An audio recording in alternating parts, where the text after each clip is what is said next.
And in corporate logos, you'll often see the symbol of the handshake.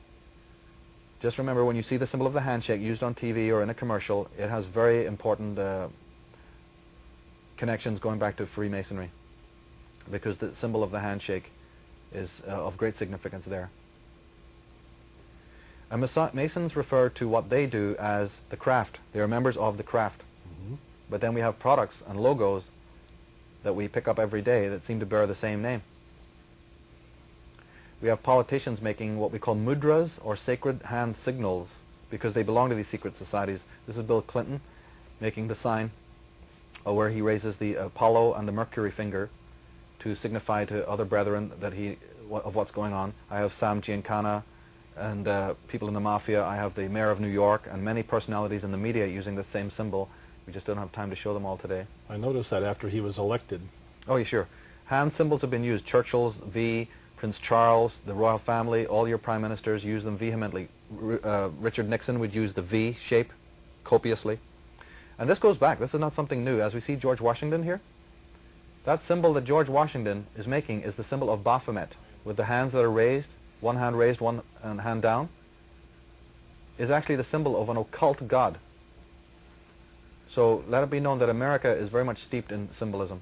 The raising of the V has to do with the 33rd degree Freemasonry. Your two fingers were divided into 3 sections, you see.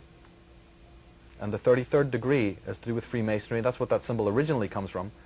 And we find the 33 again on the symbol of NATO, or the United Nations. If you count that grid, not only do you have the old laurel leaves of the Roman Empire, because as I said, the Roman Empire is not something dead, it still exists in a mutated form in the New World Order.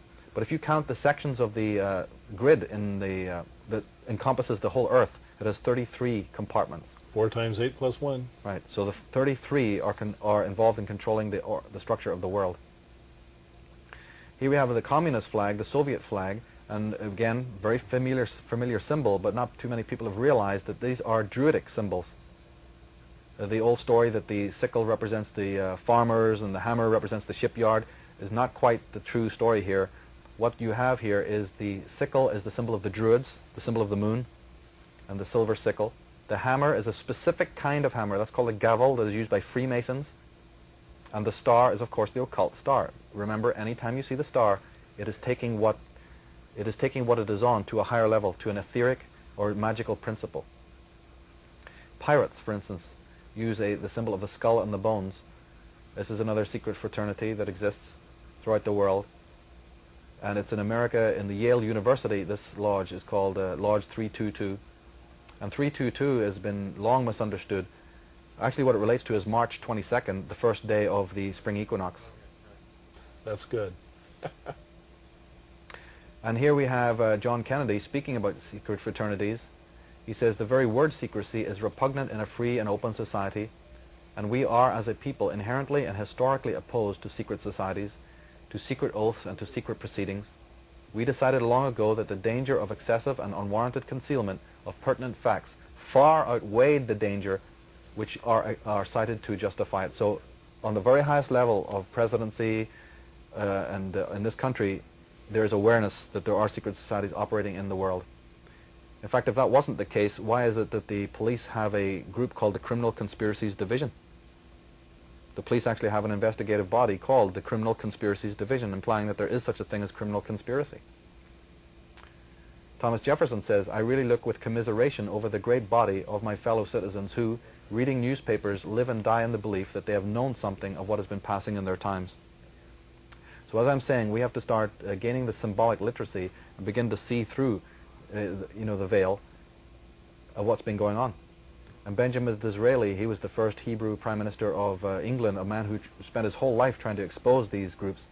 He said that the government of this country has not only to deal with governments, kings and ministers, but also with secret societies, elements which must be taken into account, you see, which at the last moment can bring our plans to nothing, which have agents everywhere, who incite assassinations and can, if necessary, lead a massacre. And that is exactly what they have been doing. What year was that? I guess that was, that's a good question, early 19th century? 19th century. It's probably Or worse sorry, today. I'm sorry, early 20th century. 20th century. Yeah, the turn of the century. And now we have the internet with secret encryption codes. Mm-hmm.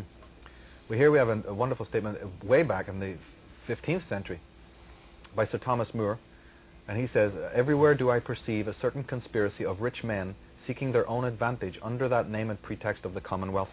So these secret societies are thousands of years old, and the symbolism that they have is thousands of years old. So now we know who's doing what. Let's find out what they're doing. And we want to look a little bit, at the beginning at least, of the symbolism that permeates the corporate world. And what I'd like to, again, reaffirm and make clear is that it has a lot to do with astrology. Astrology is the template behind a lot of the symbols that we see in daily life. I tell the children at the New Age Academy and other youth that I associate with in this subject to, instead of becoming cynical, I say to them, instead of becoming a cynic, be a critic. Mm-hmm. You know, rather than being cynical about your society, be a cynic. And the most important underlying common denominator is the night sky. Astrology and the night sky is where a lot of these symbols, these Sabian symbols, come from. For instance, we know about the constellations. We know that there's a constellation of Leo and the constellation of Cancer, for instance. And as I showed earlier, that has to do with heraldry. But these symbols, that's where they come from. The images that come out of the ancient world of the 12 signs, and you see there is actually more than 12 signs of the zodiac. There's actually 72 signs altogether. If you Over the sphere. Yeah, over the sphere, there's 72 major signs, and the advertising agents know all about the intricacy of these signs, which is why when we see them, we don't necessarily at first think that they connect to planets. The Volvo symbol being the symbol of Mars, you see, which represents the masculine. Mm-hmm. But see, the word Volvo is Scandinavian for the woman's vulva. So we have the female and the male being put together. The ring of Saturn with a triple A, the ring of Saturn. We have Kron, K-R-O-N, which is a Bay Area channel. Comes from the word Chronos, which means time. And if you actually look at the symbolism they use on that channel and that program, you will see a lot of interesting zodiological symbols there. Arista, which is a record company, a massive conglomerate, is actually the ancient name of the star Spica in Virgo. Virgo. It relates to the sign of Virgo. The NATO symbol of the 4 directions or the 4 corners. You see, so people need to look at these innocuous symbols and discover that they have an ancient origin, and therefore they have a power. They have a power over our minds, over our consciousness. 4 star goes back to the fact that astronomy and astrology would not even be possible without 4 what they call fixed stars. Okay, so there are 4 fixed stars that astronomers know about, and that's why we keep seeing this term being used, 4 points or forester. Even when you see a certain car called the Forester, what you're actually looking at there actually says 4 star. This is just really fascinating. Yeah. So we have a lot of symbolism to show, but I'd like to point out the fact that these symbols have a power over our consciousness, over our being, over our minds, and we can be controlled by them rather than being empowered. In ancient days, symbolism was to help us become empowered as opposed to inundated with stimuli. So if you look at the products, if you're just a lay person at this, and you look at the symbols that we have in our society, if you go to the local store, you will find that a lot of the symbols and the words and the names that are picked are not even English. Redken, what does that mean? Merck, Lexus, right? We use these terms, we say them, they're not even English words, and we assume that they don't mean anything. And the courses that you teach, your website, I believe, is going to come up here very shortly. People can contact you, find out about the courses? Absolutely. I teach on this extensively, and you can contact me if you like by phone or by my email, which is neater@jps.net. You can visit my website at taroscopes.com. But I do welcome comments and interest, and if there are anyone who has a fascination with this, as I say, this has been a work that many scholars in America have written about, and I think our time has come, because youth who consider it, completely chic now to dress around like a corporate logo need to be discovering what it is they're wearing and where the origins of these symbols are. And for further information about this show or other shows on technology trends, you can contact us here at Post Office Box 487 in Mountain View, California, 94042.